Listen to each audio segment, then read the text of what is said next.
Bueno, buenas tardes. Soy Marc Canaleta, soy del CTO de Social Point, y él es Ricard, es el team leader del equipo de backend. Y básicamente os voy a explicar un poco lo que hacemos en Social Point, cómo lo hacemos y tal. Antes de empezar, ¿quién nos conoce? ¿Quién conoce Social Point? ¿Y quién ha jugado a alguno de nuestros juegos un rato? Vale, vámonos. Mucho menos. Bueno, nada, os expliquemos un poco la empresa, cómo funciona, las partes aburridas de negocio y tal, y después las partes más frikis de tecnología, que utilizamos, cómo lo hacemos y tal. Bueno, Social Point hacemos juegos sociales para Facebook y para mobile. Estamos en el top 5 mundial y en el top 2 en Europa. Y actualmente tenemos 3 hits en Facebook, que son Social Empire, Social Wars y Dragon City. Y estos 3 hits actualmente tienen 25 millones de usuarios activos al mes. Somos 100 personas, hemos crecido muy rápido en los últimos 2 años, de los cuales... He puesto el aire y yo al menos no oigo nada. Un momento, que hable más fuerte. Sí. ¿Quién quiere aire? Perdón. Vale, chicos, además. Gritamos. Vale. Perfecto. Bueno, como os decía, somos 100 personas, de las cuales la mitad somos técnicos. No somos la típica empresa con 10 técnicos y un montón de gente de negocio. Y para que veáis un poco el tamaño de nuestro negocio, este año prevemos facturar unos 15 millones de dólares. Estos son nuestros juegos. Social Empires es un juego tipo Age of Empires, esto seguro que todos lo conocéis. Básicamente tienes un imperio medieval y luchas contra amigos. Social Wars es lo mismo pero un poco más moderno, tienes armas modernas, tanques y tal. Y Dragon City es un juego más original, en el que tienes que criar dragones, mezclarlos y hacer dragones muy raros.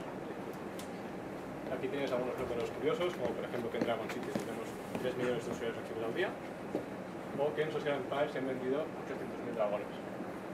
Vendido quiere decir que la gente ha pagado pasta de verdad para tener estos dragones, ¿vale? Este es un poco nuestro modelo de negocio, se llama freemium o free to play, y consiste en que jugar es gratis, pero hay elementos del juego que son de pago, ¿vale? Esto es lo que nos da la pasta. Perdón. Y ahora, bueno, vamos a poner un pequeño vídeo de los juegos, porque ya que no jugáis, al menos que veáis cómo son y veáis que no están mal. Y perdón por que nadie se duerma, es cortito, pero creo que se ve mejor así.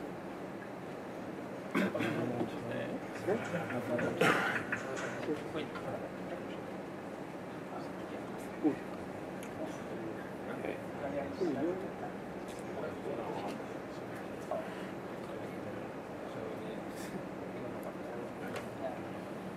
Tomar.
Esto para los chicos de vídeo que nos han ayudado un poco, porque si lo tuvimos que hacer nosotros, esto no hubiera salido muy bien. Bueno, se puede apreciar un poco el curro de los diseñadores, es un equipo muy grande de nuestra empresa, son unos 20, se pasan el día dibujando, haciendo unidades y tal. Entonces, ¿cómo se consigue todo esto? Bueno, pues hemos necesitado pasta, hemos tenido 2 rondas de inversión en los últimos 2 años, pero lo importante no es solo la pasta que hemos recibido, sino quiénes son los que han puesto la pasta. Nauta Capital son inversores números 1 aquí en España, en el sector de la tecnología, y Greylock son inversores mundiales muy conocidos, inversores por ejemplo de Facebook o de empresas como LinkedIn. ¿vale? Entonces el apoyo que nos pueden aportar a nivel estratégico es muy importante. La estrategia de Social Point básicamente es convertirnos en el líder en los social games en el sector masculino. ¿Vale? Los juegos gustan a los tíos, no sabemos por qué, pero bueno, los gestionamos. Queremos entrar muy fuerte en el mercado móvil. Este año el móvil es lo que está creciendo más fuerte. Y queremos crear una cross-platform experience. Eso quiere decir que tú juegas en Facebook, tienes tu partida, y puedes entrar en móvil y seguir tu partida por el iPad o donde sea. Y finalmente seguir apostando por el modelo freemium, que es el que nos funciona y que nos evita depender de modelos como por ejemplo la publicidad. Bueno, pasamos a la parte friki. Esta es un poco nuestra arquitectura. Está separada en tres capas: la capa de frontend, la capa de backend y la capa de base de datos. El backend es el componente más central, con el que se comunica un poco con el resto de componentes. Recibe peticiones del Flash, del frontend que está hecho en PHP, y de iOS, o sea, del iPhone. Y se comunica con distintas bases de datos dependiendo del problema que se quiere solucionar. Por ejemplo, para guardar estados de los usuarios, utilizamos la tecnología de sharding de MySQL. O para guardar mensajes que se pueden procesar más tarde en background, utilizamos cosas con Redis. O para guardar eventos que se tienen que analizar por la aplicación de analítica, utilizamos MySQL, las versiones que son Percona, que son un poco más optimizadas. Después aquí hay un complemento que es NetDB, que coge estos datos de MySQL los guarda en un InfiniDB, que es una base de datos con un montón de columnas más optimizada para guardar grandes tamaños de datos. Tenemos una aplicación de analítica, que es la que analiza los datos para sacar conclusiones. Y tenemos unos procesos en Python que procesan lo que hemos metido en la cola en Redis para enviarlo a Facebook o para hacer lo que se tenga que hacer. Para que veáis un poco el tamaño de nuestros sistemas, tenemos actualmente 128 servidores de MySQL y 60 servidores de backend, de Apache.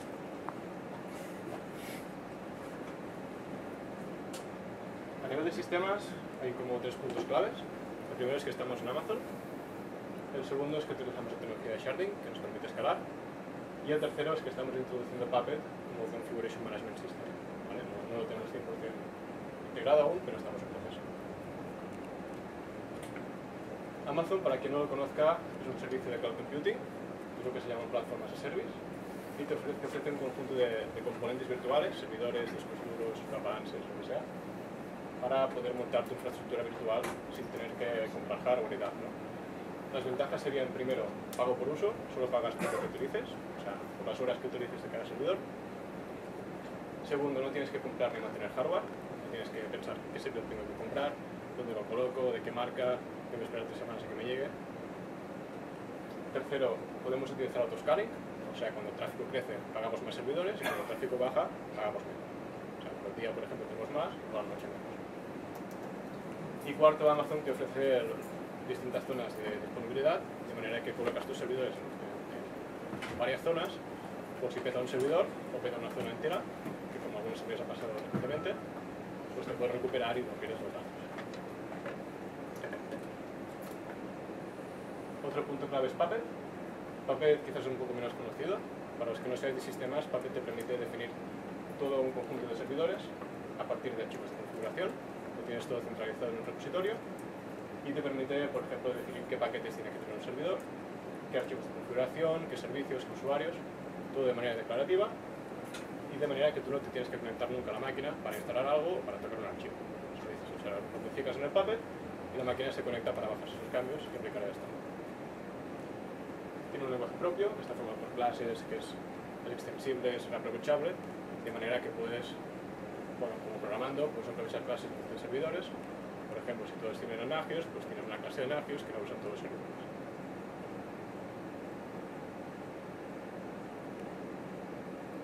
Otro punto clave es la base de datos. Hay que decir que nuestro reto siempre ha sido la base de datos, lo que nos lleva más problemas con nuestro tipo de negocio. Después lo que hará es cualquier acción que se haga implica una operación a base de datos, casi siempre de escritura, de manera que se tiene que escalar no solo las lecturas, sino también las escrituras. Nosotros lo hemos solucionado con sharding, con MySQL. Sharding, para los que no lo sepáis, significa que una tabla la tienes partida en distintos servidores. A partir de un campo, como por ejemplo el ID de usuario, se hace un módulo y se decide dónde va este usuario, en qué shard se coloca. Es una solución que nos funciona bastante bien, pero como veréis tiene algunos problemas que queremos solucionar en un futuro. ¿Qué queremos hacer en un futuro? Pues acabar de mirar toda Puppet, y hay mucha faena y estamos todos metidos en eso. Segundo, reducir costes. Estamos en un punto ya que la factura es bastante alta de servidores. Amazon está demasiado contento con nosotros y bueno, ya tiene sentido empezar a invertir tiempo en usar menos servidores, el código que sea más eficiente, usar menos tablas y demás. Y finalmente buscar alternativas al sharding de MySQL, que nos funciona muy bien, pero tiene problemas como por ejemplo cuando tienes que escalar, lo puedes hacer, pero es un proceso muy manual que consiste en crear un clúster secundario con el doble de shards o con lo que sea, hacer una migración que tarda un tiempo, es muy manual y consume mucho tiempo.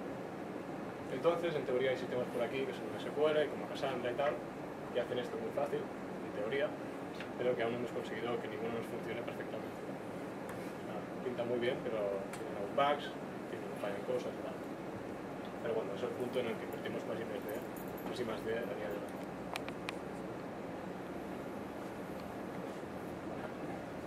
Pues bueno, como un poco os he visto antes, los equipos de desarrollo los tenemos partidos en backend, web analítica, sistemas y luego está la parte de Flash y la parte de iOS actualmente y en breve empezará con Android. Usamos GitHub corporativo, así que presentación, pues nosotros lo usamos a diario todos. Todos los departamentos intentamos funcionar con code reviews con pull request, es decir, no intentamos no subir nada de código que nadie se haya revisado. No siempre lo puedes ver todo con un pull request porque a veces hay muchos cambios, pero al menos si lo mira varias gente, pues es más fácil ver posibles fallos. También, cada vez estamos intentando más que todos los equipos funcionen con juegos de prueba. Porque muchas veces pasa que el equipo de frontend dice que no puede trabajar si el servicio de backend no está terminado. El servicio de backend dice que no ha acabado porque los de JavaScript no le llaman todavía y no has hecho la integración. Si intentas que todo tenga sus juegos de prueba, sí que hay una parte de integración, pero cada equipo puede evolucionar sus features independientemente y no estás bloqueado tanto como si no lo haces así. Entonces esto, sobre todo el equipo de PHP estamos funcionando muy bien con esto, el de JavaScript también ha empezado a integrar Jasmine y el resto pues estamos intentando que todo el mundo lo haga. Intentamos hacer Scrum en mayor o menor medida. Como os ha comentado Mark, la empresa ha crecido muchísimo, hay muchos procesos que todavía no están muy procedimentados dentro de la empresa y a veces es difícil hacer un Scrum estricto, todo con un backlog de 15 días, o sea, con ciclos de 15 días, con un backlog. Muchas veces todavía se toman decisiones bastante rápido, es un negocio muy cambiante. Entonces los equipos internamente intentamos hacer todo lo que podemos de Scrum, pero es un poco difícil hacerlo en toda la empresa. Y sobre todo las grandes mejoras que estamos haciendo es intentamos integración continua con Jenkins. Es un servidor de integración continua que te permite hacer cosas como a cada commit tirar toda la batería de test. Luego también te mide cuánto código tienes testeado. Eso siempre viene bien porque así es más difícil introducir errores. El equipo de PHP lo estamos usando bastante, el equipo de iOS está haciendo unit testing con C++ y también con la parte de Objective-C. Y bueno, la idea es que todos los equipos acabemos teniendo muchas cosas integradas en Jenkins y cada vez el código sea más robusto. Entonces, un poco, aunque Mark ya lo ha comentado, me gustaría comentar el escenario en el que nos enfrentamos en el backend de este tipo de aplicaciones. Seguramente muchos trabajáis en el mundo web, en e-commerce probablemente. En los e-commerce, si lo pensáis, muchas veces estás navegando y todas esas peticiones realmente no van a la base de datos. Normalmente usan sistemas de caché y no estás viendo una página fresca, normalmente estás viendo, todo el mundo está viendo lo mismo. Quizá la parte del carrito no, pero mucha parte sí. Pero otros es totalmente diferente. Como habéis visto antes, es un juego en Flash, pues realmente está haciendo peticiones. Esas peticiones siempre tienen que escribir. Por tanto, sí que es cierto que internamente cacheamos algunas cosas, algunas configuraciones, pero no podemos cachear tanto como una web. De ahí que salgan números de servidores súper altos, que mucha gente se habrá pegado las manos a la cabeza, pero os garantizo que lo intentamos optimizar todo lo que podemos y hay veces que PHP no da para más tampoco. La mayoría de nuestros desarrollos al final es realmente una API prácticamente REST, que se ataca desde JavaScript, desde Flash, desde iOS y en el futuro desde Android. ¿Vale? Un poco hablando de software utilizado, si algunos ya me conocéis, sabéis que usamos Symfony 2 para el host de Dragon City, donde tenemos 3 millones de usuarios diarios. Y me gustaría decir que si estáis usando PHP, por favor no intentéis hacer un framework propio a estas alturas de la vida, porque realmente nosotros tenemos, ya veis el tráfico que tenemos, y PHP nos estaba funcionando con una configuración de 32 megas de memoria, y funcionaba perfectamente en producción. O sea que esos mitos de que Symfony 2 consume un montón de memoria, me gustaría romperlos un poco. Y lo mismo de que va lento. Symfony 2 bien configurado y Zen Framework van muy rápidos. Los juegos antiguos todavía los tenemos con un framework propio y la verdad es que nos está dando bastantes problemas a la hora de crecer en features y demás. La idea ya veréis que es un poco mirarlo todo a Symfony 2. Como librerías, pues bueno, MySQL, luego usamos PRedis para atacar a Redis, que es una librería hecha con streams y tal. También se puede usar una extensión para atacar a Redis, pero todavía no lo hemos implementado. Y hemos empezado a hacer logs en Cassandra y usamos la librería PHP Cass. Una de las cosas más importantes, como ha comentado Mark, es que todavía el storage final le estamos jugando un poco a ver la solución definitiva. Entonces lo que hemos intentado es, en vez de hacer tablas con un montón de campos, Usamos MySQL, pero muy parecido a como lo haríamos en un memcache o cosas así a nivel key-value. O sea, guardamos con el ID del usuario y luego un objeto súper grande serializado. Esto no es muy eficiente, pero lo bueno que tiene es que te permite migrar luego de storage. Entonces, de momento lo tenemos así. La verdad es que nos da bastante flexibilidad y la pérdida de rendimiento tampoco es tan grande. También tenemos un poco de JavaScript, porque al final el Flash pues, se comunica con Facebook y eso se hace a través de JavaScript normalmente. Entonces ahí usamos jQuery, Underscore y algunas librerías más propias. Como hemos visto, también tenemos algunos scripts en Python para el procesador este de Open Graph, que es una API de Facebook para publicar en los muros de los demás. Entonces esto vimos que con PHP nos consumía bastante memoria y con Python va muy rápido. Abre threads muy rápido y se conecta bastante mejor. Entonces por eso lo tenemos en Python. Y luego como librerías un poco interesantes, usamos la Facebook SDK, que aunque sea de Facebook la verdad es que no funciona muy bien. Y luego tenemos el NLP API Doc Bundle, que si estáis haciendo API REST os lo recomiendo. Sirve para generar la documentación automáticamente de la API. Tú pones comentarios, que son las annotations, tiras unos comandos del NLP API Doc y te genera una página web donde tú ves todos los parámetros que acepta tu API y la puedes testear al momento. Esto nos viene muy bien porque nosotros vamos desarrollando y entonces la gente de Flash o la gente de iOS cuando tiene que consumir un servicio nuestro, pues ya no tiene que venir a preguntarnos. Puede venir, pero pueden ser autónomos, mirarlo y testearlo todo allí. Entonces, bueno, la verdad es que esto lo estamos empezando a usar y nos funciona bastante bien. Entonces, ¿cuál es el futuro? Pues pasarlo todo a Symfony 2. Estamos empezando a hacer pruebas con Symfony 2.1, aún hay alguna dependencia que está un poco verde, entonces todavía estamos un poco ahí. Obviamente pasar a PHP 5.4, que es mucho más rápido y trae muchas mejoras, pero todavía no está todo lo estable que habría deseado, sobre todo la parte de APC, y eso es clave para nosotros, así que de momento vamos a ir con cuidado. Los entornos de desarrollo nos gustaría tenerlos en Vagrant. Vagrant es una cosa un poco parecida a Puppet en el sentido de que configuras las versiones exactas que tienes en producción y levantas una máquina virtual con esto. Ahora actualmente tenemos un servidor de pruebas que no es la misma versión exacta que en producción, hay gente que desarrolla local como yo que estamos con 5.4 ya y podríamos tener algún problemilla de incompatibilidades. De esta manera con Vagrant tendríamos exactamente lo mismo en producción. Continuamente estaremos investigando nuevas bases de datos y una cosa que me gustaría meter, que has comentado de los hooks. Esto de los hooks viene muy bien para que la gente respete los coding standards y si no que no comitee, que mire el code coverage, que si no cubres al menos un 80% del código no suba, y la complejidad ciclomática, la gente que hace for each ahí dentro, pues da a reducirlo un poco. También, como es juegos en navegador, hay que integrar Selenium, al menos para testear la tienda, que es lo que nos da pasta, y quizá en un futuro, como ya veis que tenemos muchos servidores y tal, tendríamos que investigar algún otro lenguaje para algunas cosas que requieran ir más rápido que el PHP. El PHP está muy bien, pero para algunas cosas que quieras que vaya muy rápido, pues igual no es la mejor herramienta. Entonces, para cosas concretas seguramente o Erlang, cosas incluso en C, más Python, ya veremos. Y esto es un poco la joya de la corona. A mí me gusta mucho lo que hemos hecho con integrar un Jenkins. Os lo recomiendo a todos que lo probéis en vuestra empresa. Aunque no hagáis PHP, se puede integrar con cualquier lenguaje. Sirve para un montón de cosas, pero una de las más interesantes, cada vez que haces un commit te tira toda la suite de test y así puedes asegurar que más o menos subes a producción algo que, al menos lo que tienes testeado, funciona. Una librería que es muy interesante es esta Mockery. Está muy bien, os la recomiendo también. Muchas veces usar PHP Unit para moquear objetos es complicado, con Mockery es súper fácil. O sea que la verdad es que probadla porque todo lo que complicado que veis en PHP Unit seguramente se simplificará. Y ahora mismo lo que hacemos es, como decía, cuando se hace un push a Git, uno de los hooks que hay en GitHub nos hace un post a nuestro Jenkins y se tiran los tests de ese repositorio. Entonces eso nos permite al final hacer, en vez de un deploy cada 15 días, que es porque subo aquí 750 millones de cambios, hacemos varios pequeños deploys cada día. Es un negocio muy cambiante y a veces nos interesa, bueno, también tenemos bugs, entonces muchas veces hay que hacer hotfix y otras veces meter features de un día para otro y este tipo de cosas. ¿Vale? Otro equipo muy importante en nuestra empresa es el equipo de analítica. Tenemos mucha información que analizar, muchas conclusiones que sacar, muchas cosas que nos explican, como por qué el usuario deja de jugar, por qué no vuelve y tal. Entonces el reto aquí es la gran cantidad de datos que tenemos que analizar. Por ejemplo, tenemos unos 5 millones de visitas al día. Los usuarios envían unos 200 millones de peticiones de Facebook al día. Peticiones significa te pido un regalo, te pido que me ayudes para construir una cosa, lo que sea. O ya a nivel de comandas, pues más de 1000 millones por día, comandas que llaman flash al servidor. Entonces un MySQL no sirve para guardar todo esto. Nos servirá durante una semana, pero cuando la tabla sea muy grande ya las cubrimos no funciona. Y la solución que estamos utilizando para esto es InfiniDB, como os he dicho antes, un MySQL con un engine distinto que trabaja por columnas. ¿Qué herramientas tenemos en analítica? Pues tenemos un sistema propio, lo estamos mirando Symfony 2, igual que hemos hecho en backend. Usamos herramientas típicas como Suite Pentaho, Repos con Tableau, etc.